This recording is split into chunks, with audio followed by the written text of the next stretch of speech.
sahabat Judenta Studio. Halo. Oke, kali ini kita ketemu lagi ya di podcast Judenta Studio. Kali ini kita topiknya beda nih sama yang kayak kemarin. Nah, kalau kemarin kan kita sudah bahas tentang prosto ya, Dok. Nah, sekarang kita bahas tentang konservasi. Nah, di sini udah ada narasumber yang ditunggu-tunggu sama sahabat Judenta Studio dari kemarin-kemarin. Iya. Oke, silahkan Dok, diperkenalkan, monggo. Oke, terima kasih dari Dr. Devita ya. Jadi perkenalkan, saya di sini adalah Dr. Gigi Ahmad Junaidi, spesialis konservasi gigi. Yaitu saya yang bertanggung jawab jika nantinya teman-teman atau sahabat J-Dental di sini mau melakukan perawatan saluran akar, veneer, kemudian penambalan estetik, itu nanti saya yang nanti bertanggung jawab di situ. Nantinya juga ada dokter-dokter GP di sini yang nantinya juga akan membantu dari sahabat J-Dental jika sahabat J-Dental mau melakukan perawatan di sini. Seperti itu. Oke, terima kasih Dok atas perkenalannya. Oke, sekarang kesibukan dokter berarti di J-Dental sama di... Saya kebetulan sebagai dosen juga, gitu, mengisi waktu luang juga, yaitu di IIK ya, jadi Fakultas Kedokteran Gigi di Institut Ilmu Kesehatan Baktiwiyata Kediri, dan juga setelah itu saya di sini, jadi full juga di sini, seperti itu. Iya, kita kerja bareng ya Dok istilahnya. Oke. Nah, yang banyak jadi pertanyaan nih Dok dari sahabat-sahabat J-Dental.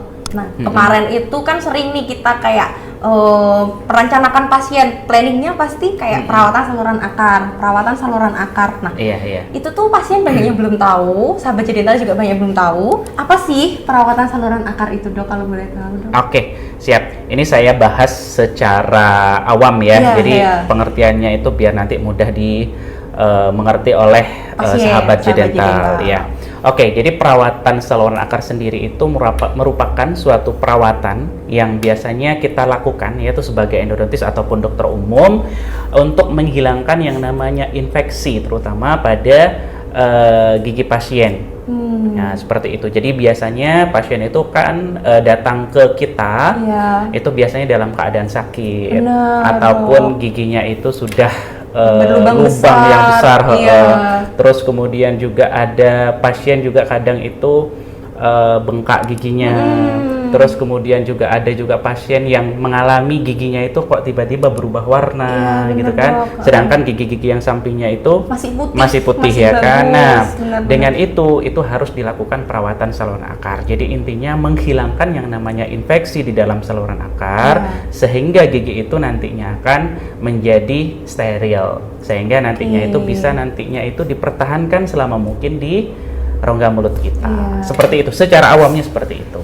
Jadi ini saya ada contoh nih. Oh iya benar Dok, iya jadi boleh. Ini merupakan gigi yang sehat, ya kan? Nah, ini yang merupakan gigi yang ada lubangnya. Ini ambil contoh yang ada lubangnya ya.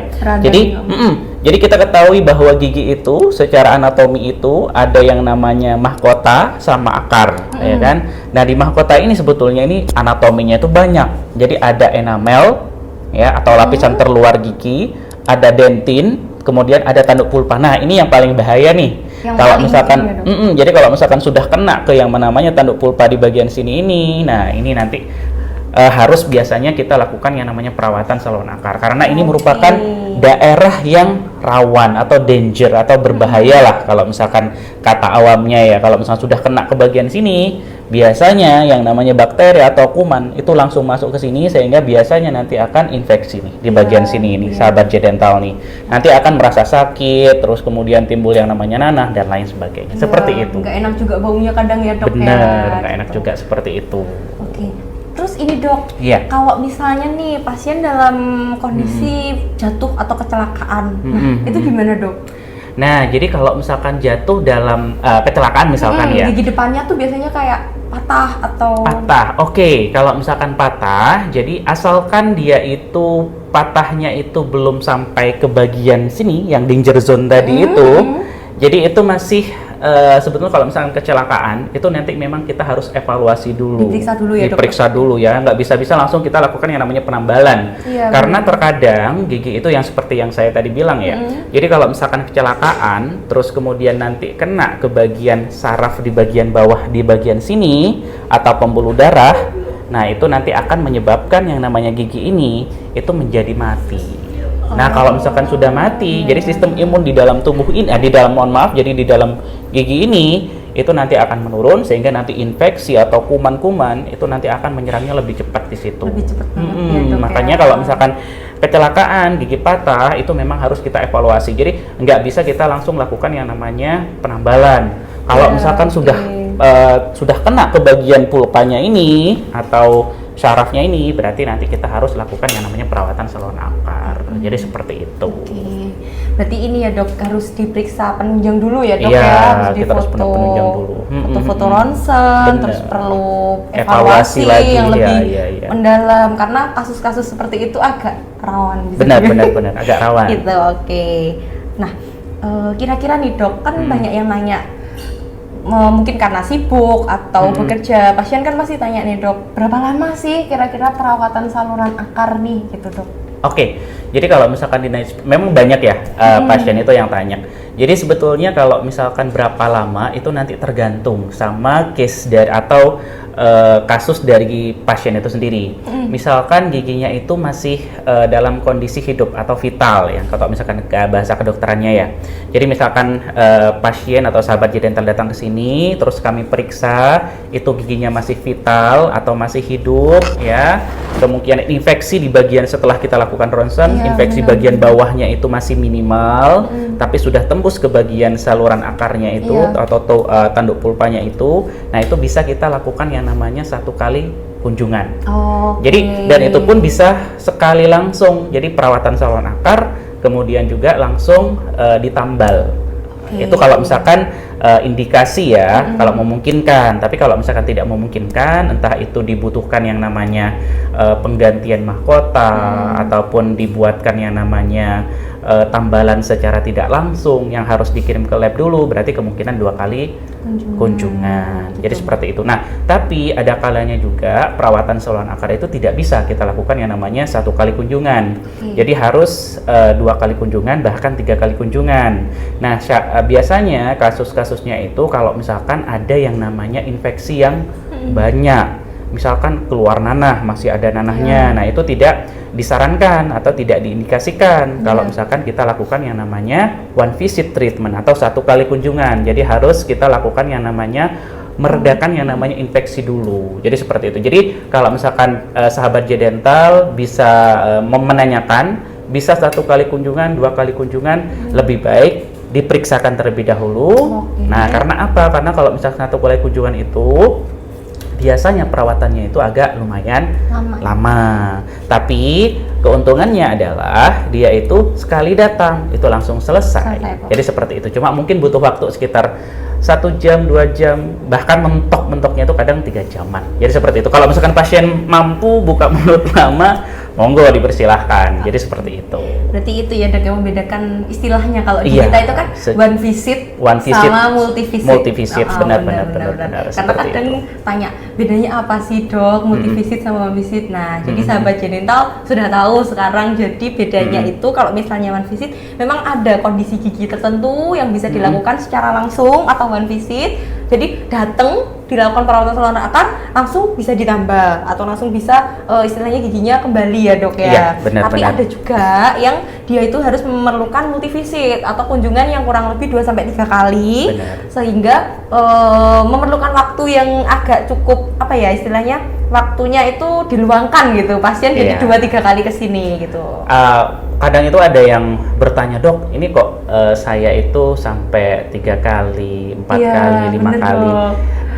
Ya itu tadi ya, tergantung lagi. Nah itu kalau misalkan di kita biasanya kalau misalkan pasien itu memang saya pribadi itu lebih suka itu pasien itu seandainya memungkinkan itu diminimalkan kunjungannya. Jadi misalkan sudah 2 kali, sudah terasa itu pasien sudah nyaman, terus kita itu sudah mengevaluasi dia itu sudah siap untuk dilakukan yang namanya obturasi atau yang kita sebut pengisian, terus penambalan, itu biasanya saya menyarankan langsung. Biasanya 2 kali kunjungan, biasanya rata-rata saya 2 kali kunjungan. Jadi hari pertama itu kita lakukan perawatan saluran akar pendahuluan, kemudian hari kedua kita lakukan yang namanya pengisian, terus kemudian dilakukan yang namanya penambalan.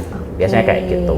Siap dok, udah cukup jelas untuk perbedaan dari one visit sama multi visit. Nah, siap. Kan gini dok, pas kita lakukan perawatan saluran akar nih cukup banyak bahan-bahan yang digunakan. Ya, benar. Kadang tuh pasien bertanya-tanya, kira-kira aman nggak sih dok bahannya itu kalau netes di bagian lidah, masuk kena ke gusi dan segala macam gitu. Kan kita nggak pernah tahu ya dok selama perawatan itu apakah bahan itu terkontrol dengan baik. Nah, benar. Dokter punya tips kan biasanya kita pakai alat tertentu dok biasanya yang digunakan. Oke, siap. Jadi gini, biar aman. Iya, siap. Jadi kalau misalkan dalam perawatan saluran akar ya, itu ada yang namanya gold standard isolation. Betul. Jadi isolasi yang memang benar-benar standarnya dalam perawatan endodontik, yaitu dengan menggunakan yang namanya bahan rubber dam. Nah, rubber dam itu apa? Jadi karet pelindung yang biasanya kita pakaikan ke pasien ya di daerah rongga mulut pasien, yang fungsinya untuk memproteksi atau melindungi pasien itu dari cairan yang dimasukkan ke gigi. Jadi cairan entah itu pada saat kita melakukan yang namanya perawatan saluran akar, karena kita ketahui dalam melakukan perawatan saluran akar, terutama kalau misalkan di dalam dunia kedokteran gigi itu ada cleaning and shaping, irigasi. Nah, irigasi itu adalah kalau bahasa umumnya itu mengaplikasikan yang namanya cairan yang memang khusus, kalau misalkan jadi dikenal itu namanya NaOCl ya. Jadi dimasukkan itu biasanya nggak cukup sepuit, kan biasanya kayak jarum suntik gitu kan, nggak cukup 1 kali 1, 2, 3, bahkan kalau misalkan saya pribadi itu 4, 5, bahkan kalau misalkan bisa lebih.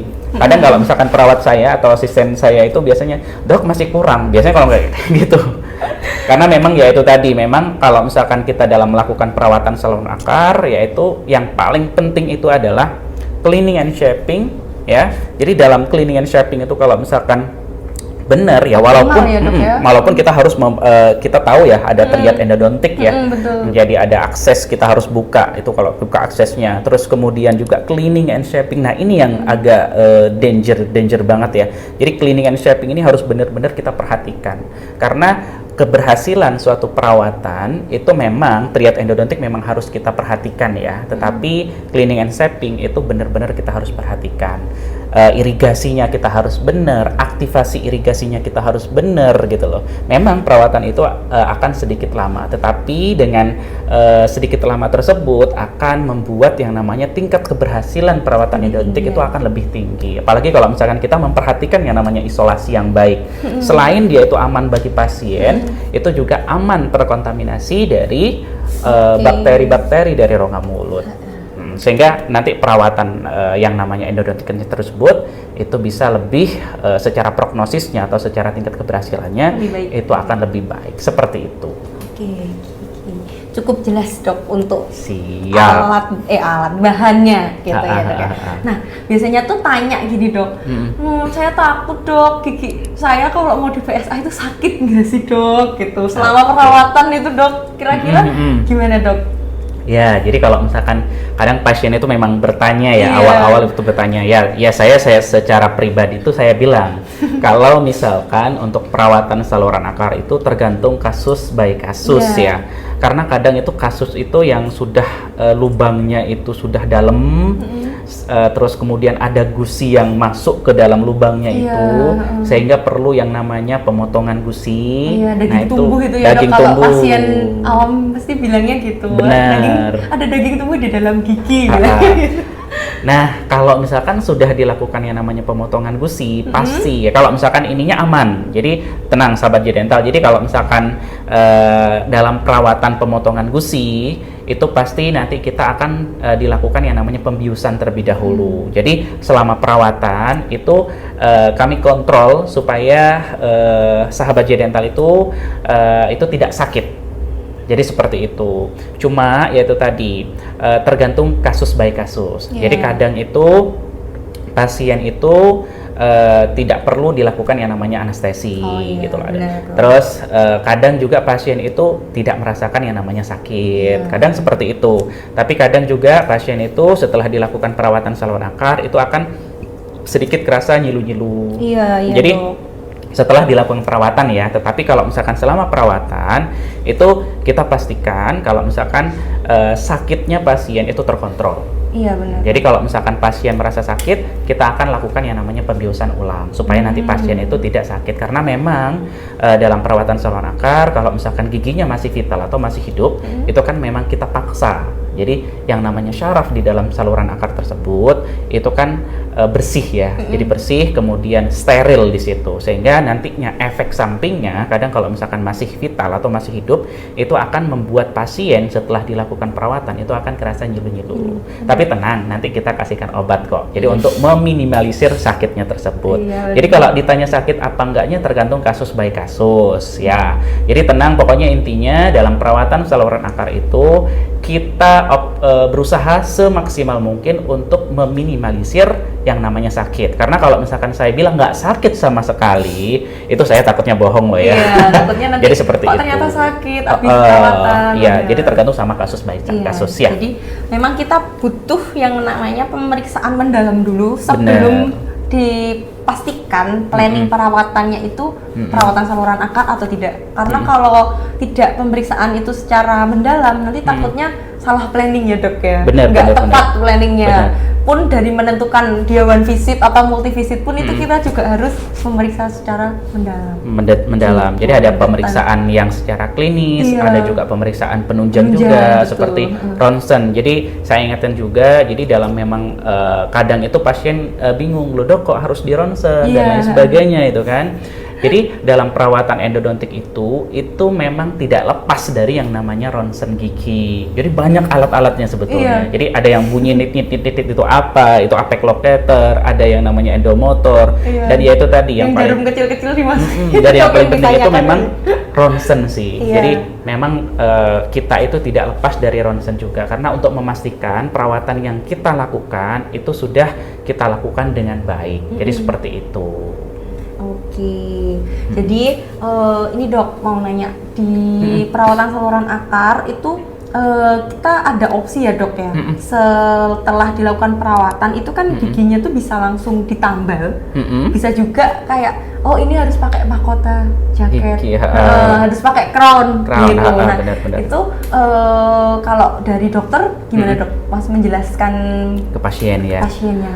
Oke, jadi dalam perawatan endodontik itu kan setelah dilakukan perawatan saluran akar itu pasti akan dilakukan yang namanya perawatan restorasi, atau kalau misalkan bahasa awamnya itu penambalan ya, atau penggantian mahkota gigi ya kan. Jadi penambalan atau penggantian mahkota gigi. Nah, kapan kita melakukan penambalan langsung dan kapan kita harus mengganti dengan menggunakan crown seperti atau kita sebut dengan mahkota jaket gitu kan ya. Jadi kalau misalkan jadi sahabat J-Dental itu misalkan sudah tinggal sisa akar, tapi sisa akar itu masih kesisa ya, maksudnya itu bukan benar-benar hilang banget gitu ya. Jadi masih kesisa, jadi mahkotanya cuma tinggal sedikit tetapi masih kesisa sedikit. Nah, itu kalau misalkan sudah hilang seperti itu sebaiknya itu nanti kita lakukan yang namanya pembuatan mahkota gigi. Jadi seperti itu. Tapi kalau misalkan dia itu masih hilangnya struktur giginya itu masih banyak ya, masih banyak, dan memang saya pribadi itu memang suka, dalam artian sukanya itu adalah membuat akses itu seminimal mungkin pada pasien. Kenapa? Karena kalau misalkan aksesnya itu minimal, pengurangan jaringan pada gigi itu juga minimal. Karena saya pribadi itu percaya bahwa gigi jaringan yang sehat itu adalah jaringan terkuat dari tubuh kita. Sehingga itu bisa dilakukan yang namanya penambalan secara langsung. Di samping yang pertama, hemat waktu ke pasien, juga yang paling penting itu biasanya pasien ini ngomong hemat biaya. Jadi seperti itu.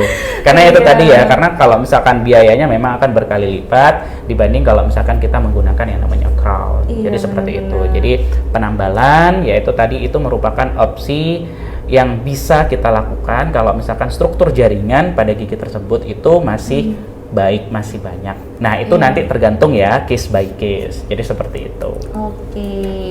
Berarti kita tuh juga menentukan dia bisa tambah langsung atau pakai mahkota jaket atau crown itu harus balik lagi ya dok, harus dilihat dulu, diperiksa dulu. Harus jadi diperiksa. nggak bisa nih sahabat J-Dental tiba-tiba nge-DM atau nge-chat, dok ini gigi saya bisa nggak ditambal, bisa nggak di crown gitu. Nah itu kita memutuskannya itu pasti harus diperiksa dulu ke J-Dental Studio, baru nanti kita tahu nih plan ke depan itu seperti apa. Benar-benar. Gitu ya, dok, jadi ya? kita itu dalam melakukan yang namanya perawatan atau pemeriksaan kepada pasien itu memang saya pribadi mengepus diri saya pribadi itu membuat yang namanya foto before and after pasien. Jadi itu fungsinya buat apa? Jadi kadang itu pasien, dok saya kok harus difoto-foto dan lain sebagainya. Itu sebetulnya fungsinya adalah pada saat kita mengedukasi kepada pasien. Jadi giginya ibu seperti ini, giginya bapak seperti ini loh. Kalau misalkan dilakukan perawatan A, dilakukan perawatan B, nanti efeknya seperti ini. Nah, dengan hal tersebut pasien itu bisa memahami secara langsung, oh ini kondisi giginya. Terus kemudian afternya, jadi afternya itu pasien itu tahu, oh ini loh setelah saya lakukan perawatan di sini itu hasilnya seperti ini, dan itu sebuah tanggung jawab bagi kami dalam melakukan perawatan kepada pasien. Jadi seperti itu. Jadi pasien tuh istilahnya nggak hanya membayangkan ya dok ya. Benar. Gigiku tuh lubangnya kayak gimana sih? Gigi tuh dirawat saluran akar tuh yang kayak gimana sih? Jadi tuh kita tunjukin fotonya kondisi awal pasien datang dengan kondisi giginya tuh seperti ini bu, pak. Terus nanti selama proses perawatan dan juga after selesai dilakukan perawatan. Jadi pasien itu tahu. Jadi proses dari perawatannya itu seperti apa. Iya, benar. Terus selain itu dia juga selain kita mengedukasi si pasien tersebut juga bisa bilang ya dok ke yang lain, keluarga, entah kerabat, teman. Kalau misalnya ternyata gigi itu memang harus dilakukan perawatan kalau misalnya ada lubang. Benar itu. Sebagai edukasi langsung maupun yang tidak langsung ya, jadi seperti itu. Soalnya kan yang paling paling manjur itu kan mouth by mouth ya dok. Kayak mulut ke mulut itu. Kadang tuh orang nggak percaya kalau nggak dengar dari orang jadi biasanya dari pengalaman ya. Bener. Oh ini saya perawatan saluran akar loh nggak enak, terus kemudian ini. Nah itu biasanya memotivasi pasien. Oh iya wes ya kalau misalkan perawatan saluran akar enak, nyaman, ya udah saya perawatan. Dan itu kan efek positif juga kan. Jadi seperti itu. Oke dok, ini yang akhir-akhir dok, kira-kira kalau gini dok, kita kan nggak pernah tahu ya ke depan ya. Kalau setelah dilakukan perawatan saluran akar, itu kemungkinan untuk kambuh bisa nggak sih dok? Oke, jadi kalau misalkan dilakukan perawatan saluran akar dibilang kambuh, bisa kambuh apa tidak? Secara by science ya. Jadi menurut beberapa penelitian itu memang ada penelitian yang mengatakan bahwa perawatan saluran akar itu bisa terjadi kekambuhan, tetapi itu minimal banget. Dengan syarat. Jadi gini, memang ya semua apapun perawatan itu pasti ada yang namanya side effect. Yang namanya walaupun 1%, 2% itu kadang itu mengalami yang namanya kegagalan. Karena yang namanya bakteri ada di dalam saluran akar itu, ya kan? Itu kita nggak bisa kontrol 100%. Apalagi kalau misalkan sistem imun tubuh dari pasien, kebersihan mulut pasien itu kurang dijaga dan lain sebagainya. Karena faktor dari keberhasilan sebuah perawatan saluran akar itu nggak hanya tergantung sama dokternya, tetapi juga tergantung sama pasien juga. Tergantung pasien ya, dok, benar. Jadi seperti itu. Jadi kalau misalkan dibilang bisa terjadi kegagalan, kemungkinan kecil banget itu bisa, dengan syarat ya perawatan yang saluran akar yang kita lakukan itu sudah sesuai dengan gold standard yang sudah sebenarnya ditetapkan gitu loh. Jadi ya itu tadi menggunakan yang namanya isolasi ya kan, menggunakan isolasi yang gold standard yaitu menggunakan rubber dam. Terus kemudian juga cleaning and shapingnya. Jadi kita harus benar, harus optimal, irigasinya harus benar. Terus kemudian juga pengisiannya. Jadi pengisiannya kita harus benar pastikan kalau misalkan pengisian yang kita lakukan itu benar-benar hermetis kalau misalkan katanya kita. Jadi atau terisi keseluruhan dan sesuai dengan panjang kerja saluran akar. Jadi kalau misalnya sudah kita lakukan seperti tersebut, karena kalau misalkan cleaning and shaping itu tadi cleaning and shaping, aktivasi irigasi itu penting. Kalau misalkan kita lakukan semuanya itu ya kemungkinan besar untuk tingkat kegagalan itu kecil banget. Jadi seperti itu. Jadi tenang, kalau perawatan saluran akar itu kemungkinan besar atau secara sains itu tingkat keberhasilannya itu akan tinggi jika dilakukan dengan baik dan benar ya. Jadi seperti itu. Berarti ya kita enggak bisa memungkiri ya dok ya kalau misalnya memang ada, cuman sebagaimana mungkin kita sebagai dentis, sebagai dokter juga sebagai endodontis malah lebih pakem di bidangnya, berarti harus melakukan memang secara optimal teman-teman sahabat semuanya. Jadi kita, memang diusahakan ya dok ya optimal. Jadi kita dalam perawatan saluran akar itu di endodontis di endodontis itu nggak sesimpel yang kita bayangkan, karena kita tahu itu dalam saluran akar itu kompleks banget. Jadi ada seperti kayak saluran-saluran kecil-kecil ya. Makanya itu tadi butuh yang namanya aktivasi irigasi. Ada yang namanya seperti kayak alat. Jadi alat itu yang getar itu namanya ada sonic irrigation, ada ultrasonic irrigation. Nah, itu di situ yang membantu. Jadi supaya cairan irigasi itu bisa masuk ke celah-celah yang terkecil sehingga nanti mengoptimalkan atau membuat yang namanya tingkat keberhasilan itu akan semakin tinggi. Jadi nggak sesimpel yang kita bayangkan ya. Jadi seperti itu. Nggak sesimpel. Jadi memang harus butuh alat dan bahan yang proper ya dok, memadai. Terus juga kondisi dari dokter giginya juga harus optimal ya dok ya, karena kita kan harus bekerja di satu pasien aja kurang lebih 1 sampai 2 jam. Bener.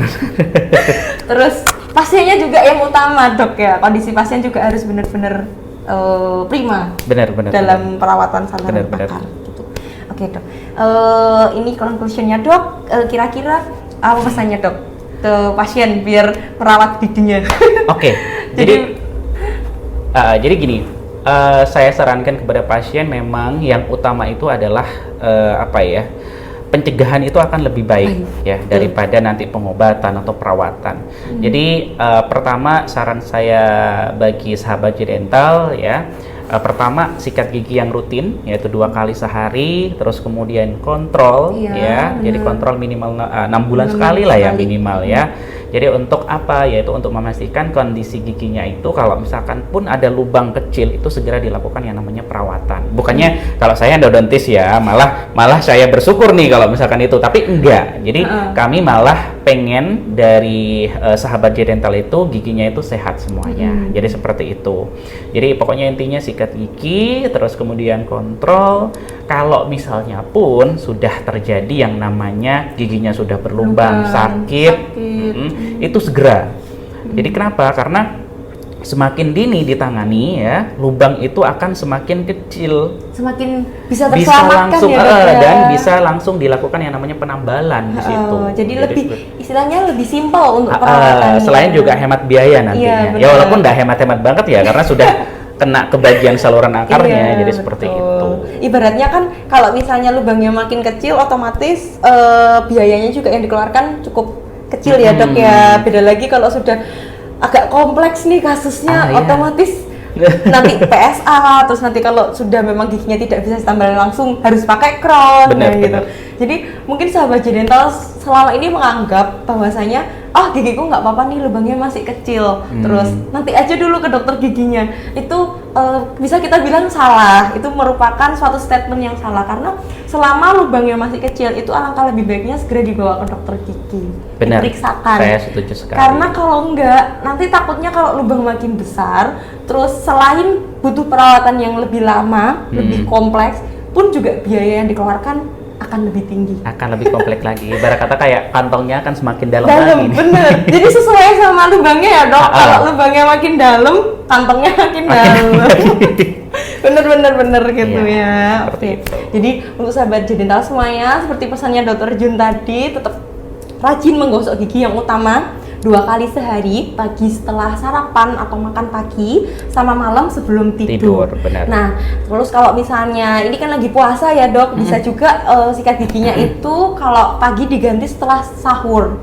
Setelah sahur sama malam sebelum tidur, tetap kalau malam sebelum tidur. Jadi setelah ibadah, sholat tarawih, tadarus, terus mau tidur baru kita sikat gigi. Ya, ini satu lagi pesan. Jadi kadang ada yang mitos itu, bukan mitos sebetulnya, ada orang yang bertanya kalau misalkan pada saat puasa apakah boleh dilakukan perawatan saluran akar? Iya, Karena kadang pahit-pahit loh dok. Iya, benar. Nah itu tenang. Jadi kalau misalkan dalam perawatan saluran akar yang proper ya, itu nanti kita akan diberikan yang namanya tadi rubber dam. Iya, diminimalkan ya dok. Diminimalkan. Jadi nanti cairan yang masuk ke rongga mulut itu sudah terproteksi sama yang namanya rubber dam itu tadi, karet-karet lah ya. Jadi lebih aman. Jadi aman. Jadi tenang kalau misalkan sahabat Jadental ingin melakukan perawatan saluran akar dengan bantuan rubber dam tadi, itu nanti akan meminimalisir cairan yang masuk ke dalam rongga mulut kita, sehingga minimalisir terjadinya batal ataupun ketelan dan lain sebagainya. Aman. Nggak disengaja menelan aja dok. Nah, bener. Itu yang bikin batal dok, karena memang pada dasarnya perawatan di kedokteran gigi itu insya Allah aman ya dok, aman. Karena memang kan tujuan utamanya adalah menyembuhkan gitu. Jadi insya Allah semuanya aman gitu. Oke. Mungkin dari Dr. Jun ada yang tambahkan atau sudah? Sudah, mungkin nanti akan bertemu di topik-topik berikutnya lagi ya. Oke, kita akan banyak topik ya dok setelah ini. Banyak banget yang mau dibahas. Mungkin nanti sahabat Jadental itu mungkin nanti kita Q&A ya. Kayaknya lebih seru ya nanti kalau misalkan dari sahabat Jadental mau bertanya-tanya atau membahas topik apa nih gitu loh. Nanti di story IG kita ya di Jadental Studio ini nanti akan memberikan yang namanya Q&A. Jadi seperti itu. Jadi kalau misalnya sahabat Jadental mau bertanya-tanya mengenai apa ya kan, itu di situ. Nanti kita akan bahas kalau misalkan. Nanti kita rekap pertanyaan-pertanyaannya, terus nanti kita bahas lagi bareng-bareng. Benar. Gitu. Siap. Nanti next selanjutnya itu akan mungkin banyak dokter ya dok ya, semoga ya. Boleh. Nanti mudah-mudahan ada kolaborasi antara dokter sama dokter semuanya. Iya benar. Jadi enggak kan kalau sekarang bidangnya baru endodontis nih. Next time semoga kita bisa kolaborasi sama dengan spesialis bedah mulut, ortodontis ataupun yang lainnya gitu. Oke. Mungkin cukup untuk kesempatan kali ini ya dok ya. Terima kasih atas waktunya. Siap. Terima kasih juga. Ini saya mulai tes saya ini pakai ini nih. Oke. Untuk sahabat Jadental semuanya, mungkin untuk kali ini kita cukupkan dulu kesempatannya. Kita ngobrol-ngobrol di podcast Jadental. Kita ketemu lagi di next topik yang akan membahas yang lebih seru lagi. Siap. Dadah. Dadah semua. Thank you.